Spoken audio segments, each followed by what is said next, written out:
Bienvenidos a Respuesta Oportuna. Hoy vamos a hablar con nuestros expertos en leyes acerca del trabajo de los defensores de oficio. También abordaremos el tema del daño moral y lo que ocurre con las empresas en quiebra. Marta Guzmán, ¿cómo estás? Muy bien, Dian, muchas gracias. Les recuerdo nuestro teléfono en el estudio 5166-5021 y nuestro Twitter @FTVRoportuna. Ya sean designados por el Colegio de Abogados o por el Estado, los abogados de oficio son especialistas en derecho que se encargan de dar asistencia jurídica gratuita a toda persona en cualquiera de los ámbitos procesales. Juan José Alvarado tiene más información.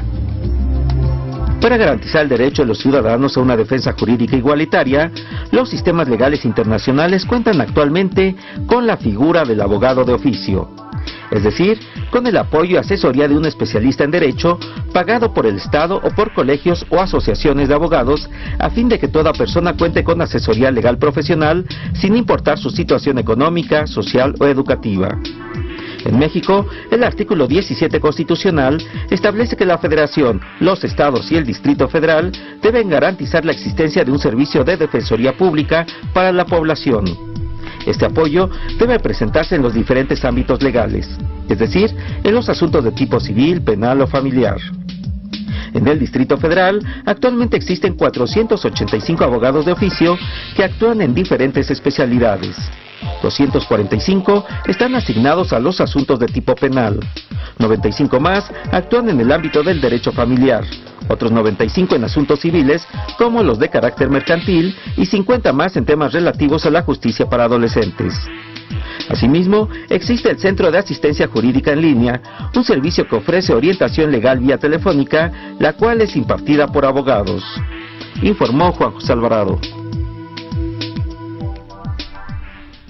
Bueno, y para hablar de los defensores de oficio, damos la más cordial bienvenida en Respuesta Oportuna al licenciado Víctor Carrillo Estrada, abogado. Bienvenido, licenciado. Muchas gracias.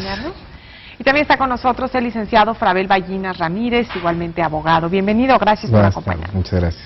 Bienvenidos. Y bueno, exactamente ¿cuál es la función de un abogado de oficio?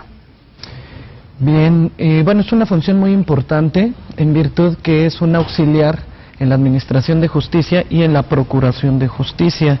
Es un profesional del derecho proporcionado por el Estado para dar el patrocinio, la asesoría o la representación legal a aquellas personas que que no tengan capacidad económica para sufragar los honorarios de un abogado particular. Por lo tanto, se convierte en una función social muy importante para aquellos grupos vulnerables. Podemos hablar, por ejemplo, de indígenas, de personas de la tercera edad, de gente en situación de calle, en gente desempleada, en gente que desafortunadamente no cuente con capacidad económica y pueda garantizársele el acceso a la justicia, ya sea a través de un abogado especialista en materia penal. Aquí hay una cuestión, la gente muchas veces relaciona abogado de oficio con un abogado en materia penal que defiende procesados, pero no, hay abogados de oficio en materia familiar, en materia civil, en materia de arrendamiento, en materia penal, para justicia de adolescentes y también pues son proporcionados en los juzgados cívicos. Por lo tanto, es una función muy, muy importante la de estos profesionales del derecho. Licenciado Ballinas, ¿cómo se establece quién sí y quién no puede tener acceso a un defensor de oficio? ¿Se hace un estudio socioeconómico de la persona que va a ser defendida? Efectivamente. En los casos de asuntos penales, siempre hay un defensor de oficio adscrito al Ministerio Público o al propio tribunal. Entonces, cuando una persona no es asistida por persona de confianza o por abogado particular, se le designa un abogado de oficio. Independientemente de su capacidad económica. En ese estricto sentido, sí. En materia civil, en materia familiar, en materia de arrendamiento inmobiliario, tenemos que pasar por la Dirección General de los Abogados de Oficio y solicitar que me asistan porque no tengo la capacidad económica para sufragar los gastos de un abogado particular. Asimismo, tengo que tener ciertos requisitos, porque si no me suspenden el servicio, como cuáles, que en el futuro no tenga la participación de un abogado que yo pueda contratar, porque se supone que el abogado de oficio, su función es que tú no tienes dinero y por eso el Estado te va a proveer de ello, que no false declaraciones o que no dé datos falsos. Esos son los supuestos, pero la esencia es que yo no tenga la capacidad económica para contratar servicios profesionales privados. ¿Y qué ocurre con una persona que no quiere abogado? Que aunque tenga la capacidad económica para contratar un abogado, no lo hace, ¿se le pone de todas maneras un abogado de oficio o qué ocurre ahí? En efecto, el artículo 20 constitucional determina que si una persona no es asistida, ya sea por persona de confianza o por un abogado, el Estado le tiene que proporcionar aunque uno. Él no quiera. Aunque él no quiera, es por su debida defensa. Ajá. Pero nada más en el derecho penal. El del derecho penal es En cuestiones civiles o mercantiles, no. Solo si lo solicita. Efectivamente. Ahora, ¿qué capacitación reciben los abogados de oficio? Dentro del... Debemos entender que la Dirección de Defensoría de Oficio depende de la Dirección General de Servicios Legales, dependiente de la Consejería Jurídica del Gobierno del Distrito Federal, y esta lleva a cabo planes y programas para capacitación, actualización de todos los abogados que tienen como plantilla de abogados de oficio. Cada año se están presentando estos planes, estos programas. Todo el tiempo están recibiendo capacitación y actualización debido a que nuestras leyes son muy cambiantes, constantemente se están reformando y lógicamente esta plantilla de abogados que van a prestar esta labor tan importante que hemos referido, pues deben estar actualizados, deben de conocer las reformas a fondo, deben conocer su aplicación para poder dar una atención. Entonces son constantemente capacitados y actualizados debido a la propia naturaleza de sus funciones. Todos los abogados en general debemos estar en esa constante actualización, en esa constante capacitación y preparación, con mayor razón los abogados que son proporcionados por el Estado deben de estar actualizados y forma parte de un programa de actualización constante. Digamos, un abogado que no sea de oficio, bueno, va adquiriendo, pues, digamos, mejor fama, mientras más casos va ganando, ¿no? Y de repente, pues, un abogado de oficio, ¿cómo se coloca, digamos, como un abogado de prestigio y cómo es, si es bien remunerado, si tiene un buen sueldo? Un abogado de oficio, la ley dice que debe ganar el mismo salario que un ministerio público dentro del Distrito Federal. La remuneración creo que es más o menos por 35-40 mil pesos aproximadamente lo que gana un abogado de oficio. ¿Qué sucede? La mayoría de las personas, la mayoría de los abogados que están un tiempo dentro del sistema judicial, lo que provocan es que como todos los días están viendo los asuntos, tienen cierto criterio ya normado por los juzgados y después salen y ponen sus despachos. Entonces eso les acredita porque ya tienen conocidos dentro del sistema judicial, una experiencia mayor a una persona que no ha estado dentro del sistema judicial y que le cuesta mucho más trabajo hacerse de fama y prestigio por los asuntos que va ganando. Claro. Una persona que cuenta con la defensa de un abogado de oficio tiene la oportunidad a lo largo del proceso de dejar este abogado y contratar uno particular. Sí, así es.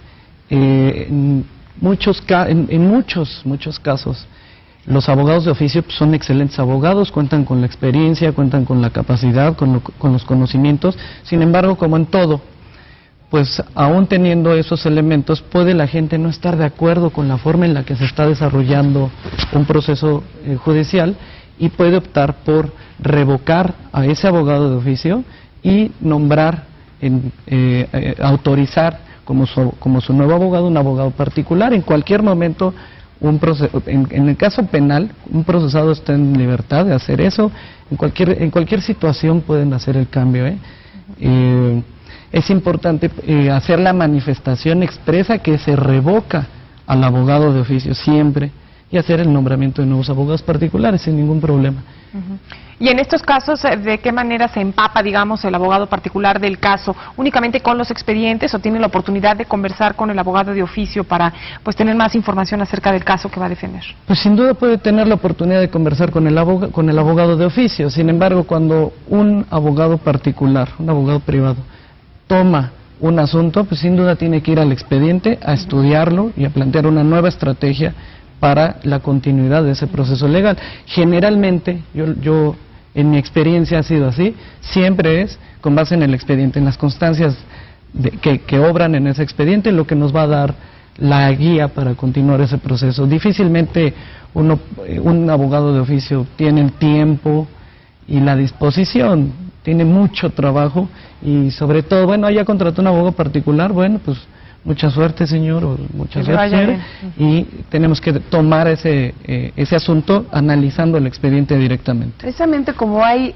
pocos abogados de oficio para tantos casos que existen, por ejemplo, en la Ciudad de México, en realidad son pocos en relación a las personas que tienen pues esos problemas que tienen que resolver mediante un abogado.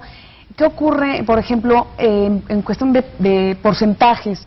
¿Se ganan más casos los abogados, ganan más casos los abogados particulares que los de oficio? ¿Sí hay un porcentaje, pues digamos, importante en ganar los casos entre uno y otro? Yo creo que lo podemos ejemplificar muy fácilmente. Es como la asistencia médica del Estado. Son muy buenos doctores, pero el cúmulo de pacientes que tiene no les da la capacidad para proveer a todos con igual imparcialidad o ética. Lo mismo sucede con los abogados. Tenemos los abogados de oficio que hacen una excelente tarea, que tienen exámenes de oposición para poder llegar a ese cargo, ya sea en índole local o índole federal, pero es tanto su cúmulo de asuntos que ya lo hacen mecánicamente.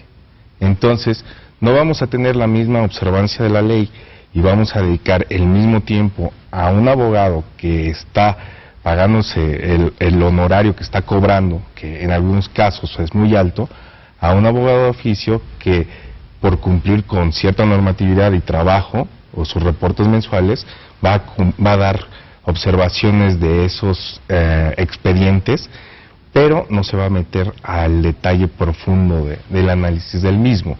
Sin embargo, yo considero que hay abogados más de índole federal que local de oficio que han ganado muchísimos asuntos muy difíciles y que gracias a ello tienen muy buen prestigio. Licenciado, ¿con qué frecuencia se reúne el defendido con su abogado de oficio? Todas las veces que sea necesario, todas, ese no hay un límite que podamos establecer 1, 2, 3 veces, no, todas las veces que sea necesario. La reunión, no solamente con su abogado de oficio, con su abogado particular, es un derecho que tiene cualquier procesado de reunirse para preparar las audiencias, para preparar los cargos, para preparar declaraciones. Tiene que estar en todo momento debe de haber ese contacto. ¿Y cómo le hacen? Porque hay menos de 300 abogados de oficio en el Distrito Federal y seguramente muchos casos que tienen que atender. Sí, claro, debemos también tener algo en cuenta, que si los reclusorios están llenos de gente, muchos ya están sentenciados, ya es gente que ya llevó el proceso, ya fueron sentenciados, quizás se interpusieron los recursos y ya están cumpliendo con la sanción. Otro porcentaje son los procesados y en cada juzgado pues hay por lo menos un abogado de oficio. Sin embargo, la ley que regula la Defensoría de Oficio establece que tendrán que nombrarse o disponerse de los abogados que sean necesarios.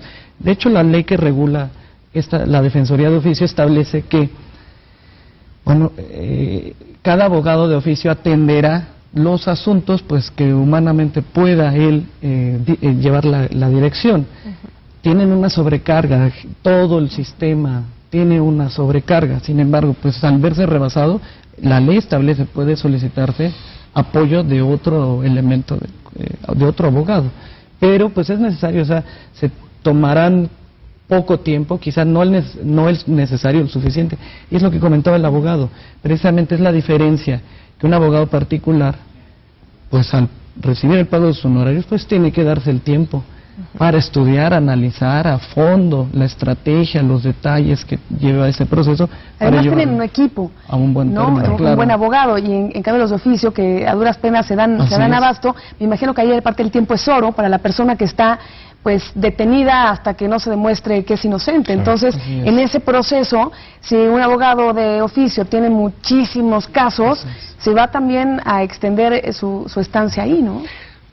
Depende de los términos. Cuando llega un detenido y ya está para el juzgado y está en un término constitucional, el abogado de oficio inmediatamente tiene que que acudir a la audiencia y tiene que someter a prueba lo que haya analizado de la consignación del Ministerio Público.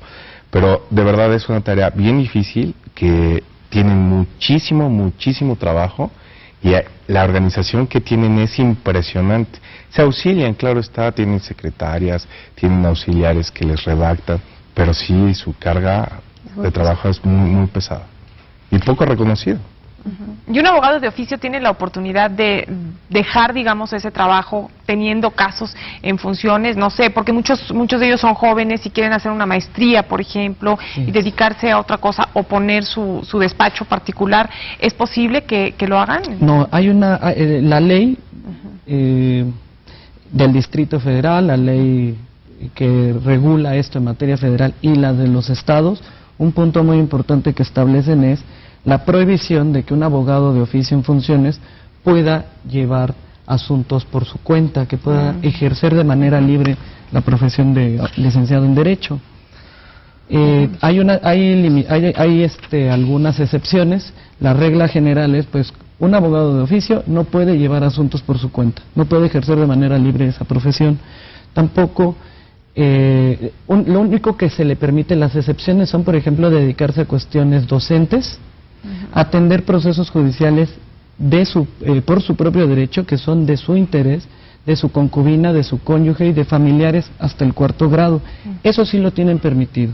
Sin embargo, llevar a cabo asesoría, atención, representación, patrocinio legal en procesos de manera independiente lo tienen estrictamente prohibido, porque pudiera haber ahí algún conflicto de intereses o afectación al servicio tan importante que están desarrollando de apoyo sin mediar intereses económicos. Pero si deciden dejar de trabajar como abogados de oficio, en cualquier momento lo pueden hacer, y otro abogado de oficio tomará los casos que llevaban. Eso sí, tendrían que renunciar a sus funciones como abogado de oficio, como servidores públicos, porque también debemos de tener en cuenta eso, que son servidores públicos.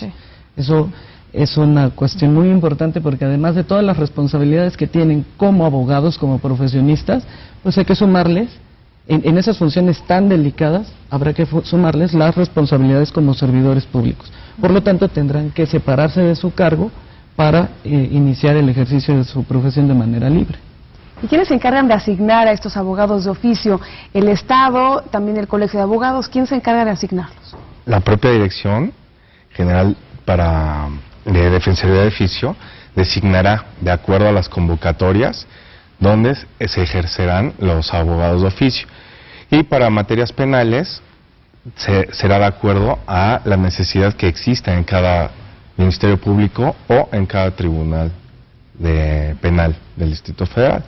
Y para los casos civiles, familiares, de arrendamiento, en la propia dirección designarán a qué juzgado. ¿El procesado no puede elegirlo? No, se designa. Okay. Así es. En las distintas instancias a las cuales pues va llegando el caso, digamos, ¿es el mismo abogado de oficio el que continúa el caso? No necesariamente. Por ejemplo, hablando de una situación de carácter penal, el Estado les proporciona un abogado de oficio en la etapa de averiguación previa. Siempre la Defensoría de Oficio, por ley, se le deben de asignar espacios donde pueda establecerse una oficina para las actividades que desarrolla el defensor de oficio. Por lo tanto, cuando llega un detenido a una agencia del Ministerio Público en determinada delegación, en esa agencia del Ministerio Público va a haber una oficina de Defensoría de Oficio, y ahí se le va a asignar uno. ¿Para qué? Para que lo asista en el momento de su declaración, si es que la quiere rendir, para que le explique cuáles son sus derechos dentro del proceso de la integración de la averiguación previa, y en el momento en el que es consignado a un juzgado penal, el juzgado penal tiene un defensor de oficio distinto. Entonces, ese puede ser un ejemplo de que sí hay cambio en el defensor de oficio. También, dentro de un proceso, por ejemplo, de naturaleza familiar,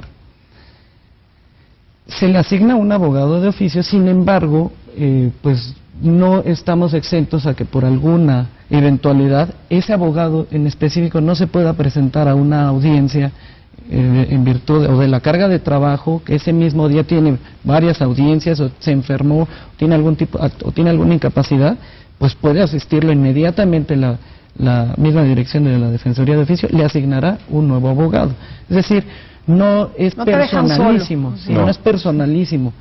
Sin embargo, la defensa debe de ser proporcionada de manera puntual, aun cuando sea por una persona distinta. Claro. Pues licenciado Carrillo, licenciado Ballinas, muchas gracias por habernos acompañado. Muchas gracias. Muchas gracias. Y sobre los abogados de oficio, aquí la respuesta digital con Daniel Escalante. Si necesitas consejo legal urgente y no tienes tiempo o dinero para poder acudir con un abogado, te recomendamos ingresar al sitio losabogados.mx. Al momento de enviar tu participación, ellos comenzarán a pensar en una solución para ti y te darán el mejor consejo legal de manera gratuita.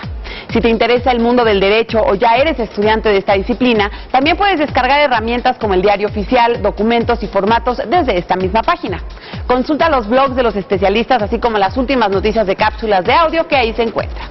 También tiene una cuenta en Twitter donde podrás obtener asesoría rápida y al momento, además de enterarte de lo último en el mundo legal.